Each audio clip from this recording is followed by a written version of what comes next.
Xylazine, and then about the close of this 5-week work period, and then we'll get to your questions. Okay? So first, we all know that the opioid epidemic is a scourge across the nation, and now we're seeing a new type of drug that's being mixed with fentanyl and other addictive services, and this is turning the opioid crisis into a nightmare. Xylazine, it's a deadly, skin-rotting zombie drug that's bringing a horrific wave of overdoses across the country and is spreading further. To show you the seriousness of this, and we want to alert everybody, the DEA has listed a public safety alert, as you can see here. And it says, DEA reports widespread threat of fentanyl mixed with xylazine. That's the headline of this alert. And the DEA administrator, Ann Milgram, said it could be the deadliest drug threat our country has ever faced. But xylazine is even worse than fentanyl. And why? Because there's no antidote. You know, Narcan has been a lifesaver. When people are exposed to fentanyl, when police officers are exposed to people who have fentanyl in their system, they can use Narcan, and it's saved tens of thousands, probably hundreds of thousands of lives. But unfortunately, xylazine is not subject to Narcan. And so this is a severe drug. These drug dealers, these evil drug dealers, are now telling kids throughout the country, this is bigger in the South and the West, but it's spreading in the Northeast. Last month, Syracuse had 40 cases. Long Island reported about 15 cases. And the drug dealers tell these kids, this is even a better high than fentanyl. And they mix it with fentanyl, with opioids, etc. And it causes severe wounds to the skin, sometimes all the way to the bone. It creates a lot of dead tissue. There are breathing and heart rate issues. And the infections from these wounds can often lead to people even losing their limbs. So it's a terrifying drug. It's not meant for humans. What is it? It's been around a long time, xylazine. It's been used by veterinarians as an anesthetic for procedures involving large animals, horses and things like that. But the drug traffickers have started peddling it all just recently because it mimics opioids when they are mixed, even though it's not subject to Narcan. Why is it not subject to Narcan? Because it's not an opioid. So the number one tool we have to save people from overdoses is not available here. So the plan today, in light of xylazine's threat, is twofold, a 1-2 punch, fight and fund. What's the fight?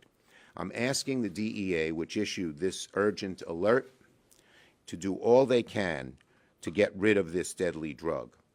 But what we need is now diversion control teams throughout the country to work hand in glove with our drug trafficking partners in HIDTA to tackle xylazine at the chemical, the pharmacological, and the analytical level, while spearheading investigations and deployment of special DEA agents focused on this issue.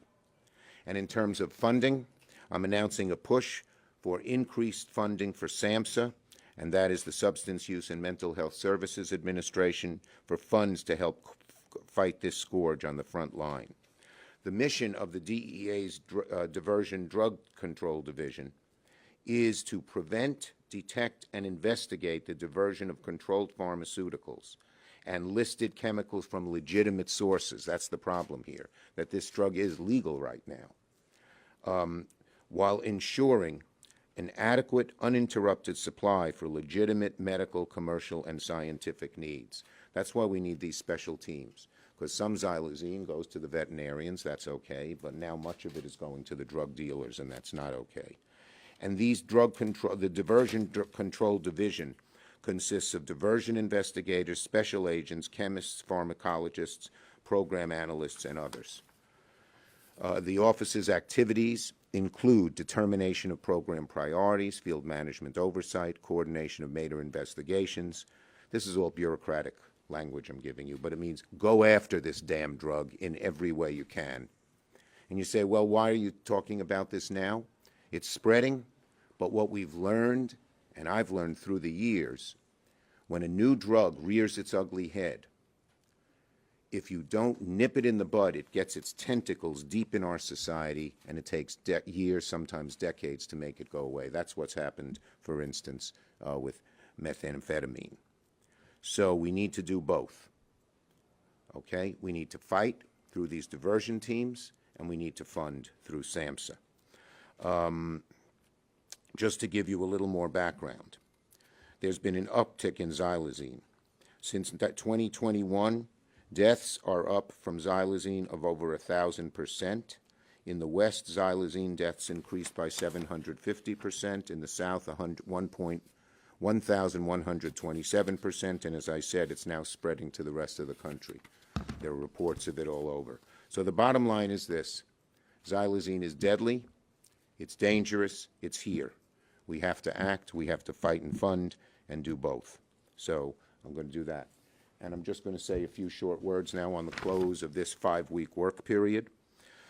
Okay, well, we've had a really successful and busy work period over the last 5 weeks here in the Senate, both on the floor and off the floor. We confirmed another 14 highly qualified judicial nominees to lifetime appointments to the bench, 13 district court judges, 1 circuit court judge. Now we're up to 119 judges. We're really proud of that. Our committee chairs did a lot of good work. Almost every day there was an important hearing here in the Senate on issues that really mattered to the American people. Rail safety, the health of our banks, the rights of working Americans, the president's budget. And we're getting things done in a bipartisan way, not just the AUMF bill, which you saw, but we just got a 96-0 vote on the Fire Grants and Safety Act on the motion to proceed. And we hope to work out in the same way we worked out with AUMF, giving Republicans some amendments, but moving the bill quickly when we return after Easter. Just this week, 29 fire and emergency service groups warned Congress that with summer around the corner, fire departments of all kinds are woefully understaffed. And another thing, I'm very proud of what the Senate did. Our campaign, really, to get a clean debt ceiling is gaining steam. The plan that we came up with, that I came up with when I met with President Biden and Hakeem Jeffries, show us your plan, is working in the very sense that Republicans have not been able to come up with a plan, and they're busy fighting with each other. The head of the Budget Committee says he's doing this. Speaker McCarthy says, I didn't know he's doing that. One week they're doing a budget, 1 week they're not. Then they come up with a number. We want $4 trillion in cuts. A number is not a plan. They don't have a plan.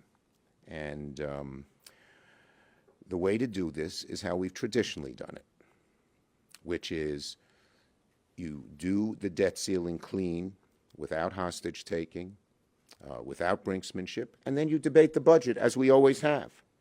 And we'll debate how much to spend on different items, how much to tax on different items, but you do them separately. That's the path. I think Republicans in this House are beginning to see that and are holding firm, saying do it just as we did under Trump, just as we did under Biden. Bipartisan, no brinksmanship, no hostage taking, and do the budget issues separately. Seems to be beginning to take hold. Okay, questions? Go ahead. I wanted to ask you about Senator Tuberville's blockade of military promotions. Has there been any effort to negotiate with him, to offer him anything to get him to back off at this point? Look, what he's doing is reckless. It's endangering our national security. It's also hurting families who have plans that they're going to move when this promotion occurs, and the kids are changing their schools, and the families are looking to buy a home in one place or another. It's awful. It's reckless. It's unprecedented. And my view is that more sensible Republicans will prevail on Tuberville to stop this. That's what should happen. That's the right thing to do. We can't encourage people to always play. If one person plays this game, everyone is going to play this game. And we all have passionate views on things. I can think of 3 or 4 things I'm totally passionate about, but I would never even think of holding up generals and admirals and wrecking if everyone did it, we'd wreck the military. We'd have no military. There are now 180 of these people. Every week it's going to grow. It is my view that sensible Republicans, maybe quietly, will go to Tuberville and say this is a real danger to American security and a loser for the Republican Party. Yes. So you say that this tactic of not negotiating with Speaker McCarthy is working. Not everyone in your caucus agrees. Senator Joe Manchin wrote an op-ed yesterday saying that There's overwhelming agreement among Democrats in the House and Senate that they need to show a plan, okay? If you sit down in a room, McCarthy says, let's sit down in a room. We have a plan. What is his? What are they going to talk about? The furniture? He needs a plan. There's overwhelming agreement among Democrats that that is the way to go, and with the White House. Yes. Yes. Nope. Next. Yesterday, when Senator Graham introduced his bill to make drug cartels a foreign terrorist organization, he said, acknowledged that to build bipartisan support for it, he would need to work with someone like Senator Booker on discrepancies between sentencing for crack cocaine and powder cocaine. Does it seem like there's an opportunity for bipartisan drug reform? There is on the Equal Act, which is the thing you mentioned.